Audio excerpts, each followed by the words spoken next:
Volkswagen is one of the world's most beloved brands, from the legendary Beetle to the iconic Golf GTI.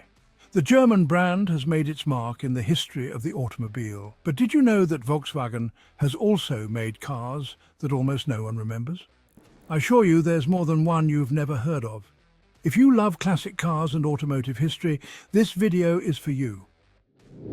Volkswagen Karmann Ghia Type 34. Volkswagen is known for making iconic cars, but there are models that were left in the shadows, like this one. This car is one of the most unknown models from the brand, and today we'll find out why. It was an attempt by the German brand to create a vehicle with a more stylized and aerodynamic design, inspired by the lines of sports cars of the era. This model had a more refined aesthetic than other Volkswagens of its generation. It was a two-door coupe with a low and elegant profile. In a way, it was reminiscent of Porsche designs, which is no coincidence, as Volkswagen and Porsche have shared technology and development in several projects. Under the hood, it had an air-cooled four-cylinder engine, a characteristic of Volkswagen at the time. This engine delivered a modest power output, but it was sufficient for its size and weight. Despite its sporty appearance, it was not a car designed for high performance, but rather to offer a comfortable and efficient drive. It had a more refined suspension than other models from the brand, which made it quite stable on the road. One of the main problems with this car was its lack of a clear identity in the market.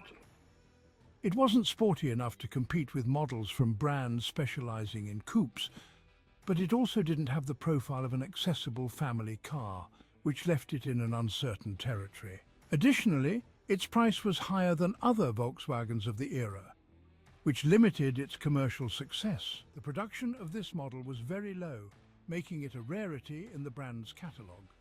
Today, the Volkswagen Karmann Ghia Type 34 is an extremely rare car.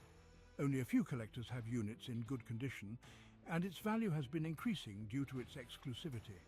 If you ever see one in person, consider yourself lucky. This model is proof that Volkswagen, while famous for its popular cars, has also experimented with more exclusive and unique designs. Volkswagen Type 181. If you thought Volkswagen only made urban and family cars, the Type 181 will surprise you.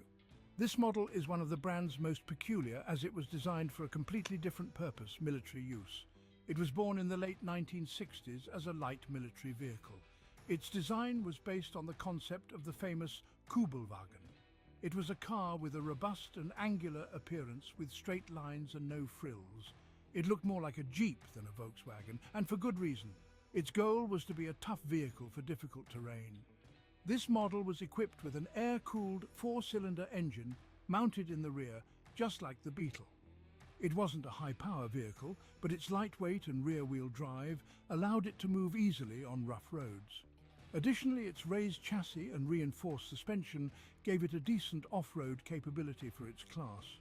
The interesting thing about the Type 181 is that despite being designed for military use, it was also sold to the general public in several countries. It became a popular car among hikers, adventurers and surfers, especially in the United States and Mexico.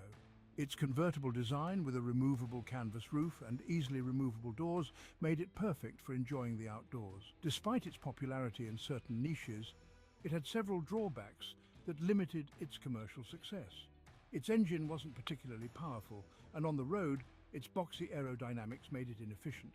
Furthermore, over time, more modern and comfortable alternatives emerged in the off-road segment.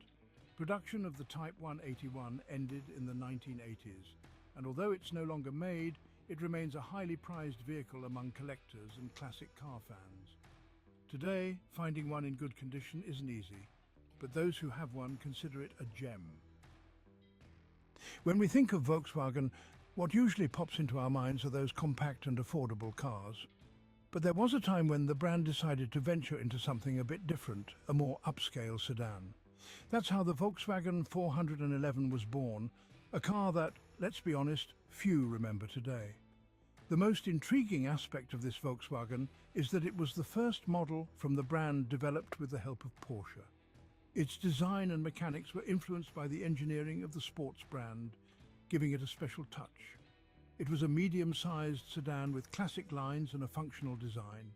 Launched in 1968, it aimed to compete with larger and more comfortable models. Under the hood, the 411 featured an air-cooled opposed four-cylinder engine. Curiously, it was a rear-mounted engine, which was quite uncommon for sedans of this size. In 1972, Volkswagen introduced an updated model called the 412, boasting a more refined design and some mechanical improvements. Despite its innovations, the Volkswagen 411 and its evolution, the 412, never quite managed to win over the public. Its rivals offered more powerful engines and more conventional configurations, making these models not the first choice for buyers. Moreover, its price was relatively high compared to other Volkswagens, which ultimately impacted its sales. Production ceased in 1974, leaving behind a model that's rather hard to find today. Now, let's move on to a smaller but equally forgotten Volkswagen, the Volkswagen Derby. It was a simple car, without any frills, but well built and reliable, traits that have always been key to Volkswagen. The Derby featured small displacement engines perfect for urban use. Its fuel consumption was impressively low, making it attractive to those seeking an accessible and practical car. Additionally, thanks to its light weight, it boasted nimble handling, ideal for city driving. The issue with the Volkswagen Derby was that, being so similar to the Polo, it never really carved out its own identity. By the late 1980s, the Derby ceased production, and its name vanished from the Volkswagen catalogue. However, its legacy lived on. Today, the Volkswagen Derby is a forgotten car, yet those who owned one remember it as a reliable and sturdy model. When we talk about Volkswagen sports cars, most folks think of the Golf GTI or the Karmann Ghia, but there's a much rarer and more exclusive model. The Volkswagen SP2, a car that was never sold in Europe and has become a collector's item today. It was a sports coupe manufactured in Brazil during the 1970s.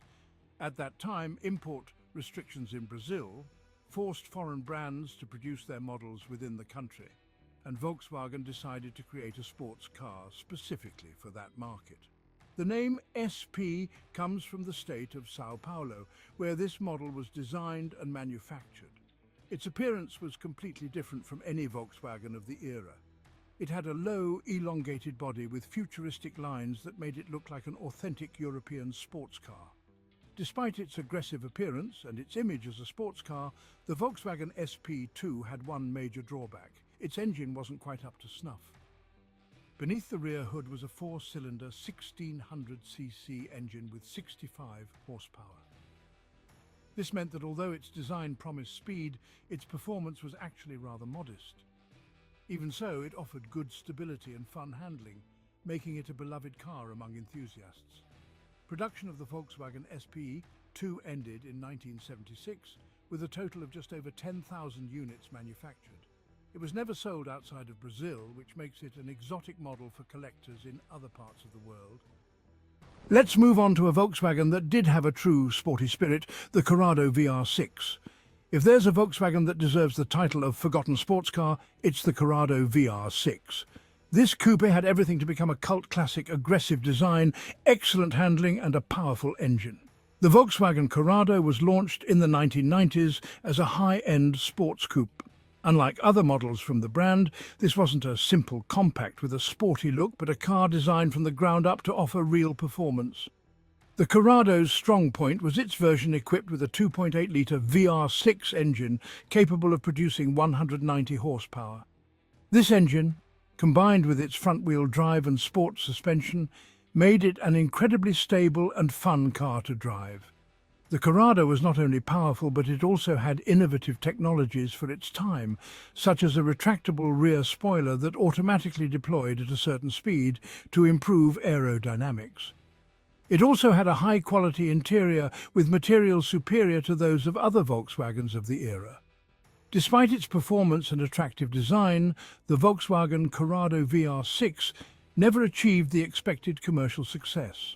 Its price was high, and it competed with models from more prestigious brands, which led many buyers to opt for other options.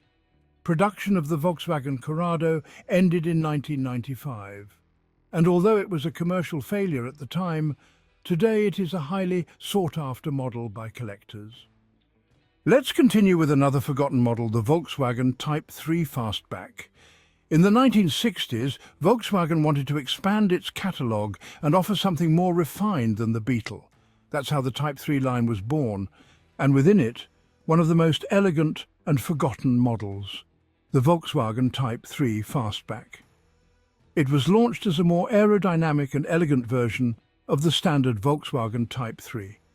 Its design differed from classic Volkswagens with its sloping profile and more sophisticated look. Volkswagen wanted to attract a public looking for a car with more style without losing the brand's characteristic reliability.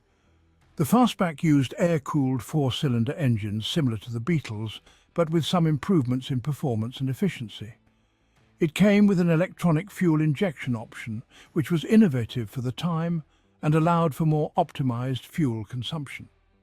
In terms of driving, it was comfortable and stable, although not particularly fast. Its focus was more on practicality than sportiness. Despite having an attractive design, the Volkswagen Type 3 Fastback didn't stand out enough in the market. For many buyers, the Beetle was still a more economical and reliable option. In the mid-1970s, Volkswagen decided to discontinue the Type 3 line to focus on more modern models. Today, the Fastback is a rarity in the world of classic cars, but it still has followers among Volkswagen enthusiasts. Now let's move on to another little-known Volkswagen, the K70, the car that broke with the brand's tradition. Until that moment, almost all Volkswagens used rear-mounted, air-cooled engines, but with this car, the brand opted for a more conventional design, with a front-mounted, water-cooled engine. This change was revolutionary for Volkswagen and laid the foundation for the brand's future models, such as the Golf and the Passat. The Volkswagen K70 had a more modern look than other models from the brand at the time. Its design was square and functional, similar to European sedans of the era. Under the hood, it offered several engine options, with power outputs ranging from 70 to 100 horsepower, which made it much more agile than previous Volkswagen models. Despite its innovations, the Volkswagen K70 did not have the expected success. The main reason was that Volkswagen buyers were not accustomed to a front-engine, water-cooled car. Additionally, the model arrived at a transitional time for the brand, just as the Golf and Passat were being developed, which ended up completely eclipsing it. It stopped being produced in 1975, but its importance in the brand's history is enormous. It was the car that marked the end of the rear-engine era at Volkswagen and the beginning of a new generation of models. The Volkswagen 1500 Cabriolet was a special version of the Volkswagen 1500, featuring a convertible body and, well, a more stylized design.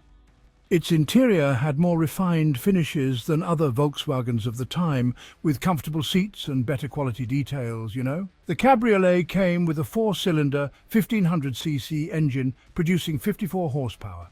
Very few units were manufactured, and most were distributed in specific markets, which meant almost no one knew about it outside of certain countries. These days, finding a Volkswagen 1500 Cabriolet in good condition is practically impossible. It's really become an extremely rare collector's item. The Volkswagen EA97 is probably the most mysterious on this list.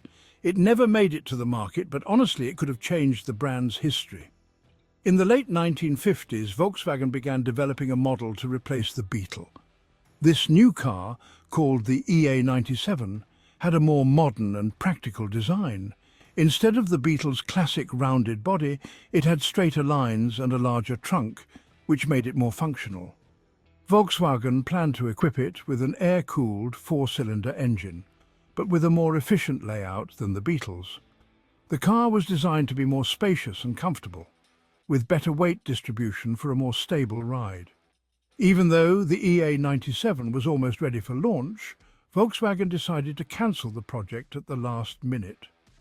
The main reason was that the Beetle was still selling extremely well, so the brand didn't want to risk a new model that could compete with its own success. Today, only a few prototypes of this car exist, and they've become museum pieces that show what Volkswagen's future could have been in the 1960s. Now tell me, did you know any of these models? Which one would you like Volkswagen to bring back? Leave a comment and don't forget to subscribe for more content about classic and rare cars.